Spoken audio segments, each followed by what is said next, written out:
మా ప్రాంతంలో మరి అదేవిధంగా ఆదివాసుల సమస్యలు, మరి పోడు భూములకు సంబంధించిన అంశం, మరి నేను కూడా గతంలో పేసా కోఆర్డినేటర్గా పనిచేశా, మరి తీర్మానాలు చేశాం, మరి పంపించాం.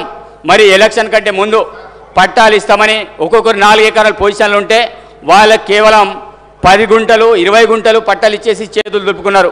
కానీ ఎవరు కూడా పోడు భూములకు సంబంధించిన పట్టాలు రాలేదు. కాబట్టి తప్పకుండా వాటి మీద కూడా ఇమీడియట్లీ పోడు భూములకు సంబంధించిన సమస్యను పరిష్కారం చేస్తారని, అదేవిధంగా ఇంకో సమస్య, ఆనాడు కాంగ్రెస్ పార్టీ హయాంలోనే ఐటీఐలు ఏర్పడినాయి. ఏటూరు నగరం కావచ్చు, భద్రాచలం కావచ్చు, అదేవిధంగా ఊట్నూరెడ్డి కావచ్చు. కానీ ఇప్పటి వరకు కూడా దానికి సిబ్బంది నియమించలే. అది ఉన్నటువంటి సిబ్బందిని కూడా పూర్తి స్థాయిలో తీసేసి మళ్ళీ రిక్రూట్మెంట్ చేయకుండా పూర్తి స్థాయిలో యథావిధిగా ఉంటుందో దిశ దాన్ని పూర్తి స్థాయిలో మళ్ళా ఇది చేయాలని కోరుకుంటూ, మరి ఉట్నూరు కళాశాలలో ఆనాడు డిఎడ్ కళాశాల ఉండే, డిఎడ్ కళాశాలను కూడా పూర్తి స్థాయిలో మళ్ళా యథావిధిగా కొనసాగించాలి. బిఎడ్ కళాశాల ఏర్పాటు చేస్తారు కానీ సిబ్బంది ఇప్పటివరకు నియమించలేదు.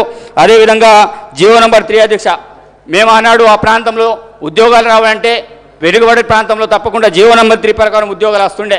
మరి ఆ జీవో నంబర్ 3ని ఆయన ప్రభుత్వం ఎత్తివేయడం అనేది జరిగింది. తప్పకుండా యథావిధిగా జీవో నంబర్ 3ని యథావిధంగా కొనసాగించాలి. అదేవిధంగా ఇంకొకటి సమస్య, ఏజెన్సీ ప్రాంతం అంటే అక్కడ ఆదివాసులం అందరం మా లీడర్లు కావచ్చు అందరు కాడు చాలా సందర్భాల్లో మాట్లాడుతుంటారు. మరి నాన్ ట్రైబల్ సమస్య, మరి ఆనాడు హామీలు ఇచ్చినటువంటి ప్రభుత్వం మరి బీఆర్ఎస్ పార్టీ అధికారంలో వచ్చిన తర్వాత, సార్ ఒకటే నిమిషం సార్, బీఆర్ఎస్ అధికారంలో వచ్చిన తర్వాత మరి ఏజెన్సీ ప్రాంతంలో నాన్ ట్రైబల్కి హామీలు ఇవ్వడం కానీ, అదేవిధంగా వాళ్ళకి బ్యాంక్ రుణాలు ఇవ్వడం కానీ బ్యాన్ చేయడం అనేది జరిగింది. మేము బాబాసాహెబ్ అంబేద్కర్ చట్టాన్ని మేము గౌరవిస్తాం, ఫిఫ్త్ షెడ్యూల్ని గౌరవిస్తాం. కానీ అక్కడ నాన్ ట్రైబల్ యొక్క సంబంధించిన సమస్య ఏదైతే ఉందో మరి వాళ్ళందరూ కూడా గతంలో బ్యాంక్ రుణాలు ఇస్తే దాన్ని పూర్తిగా బ్యాన్ చేయడం అనేది జరిగింది.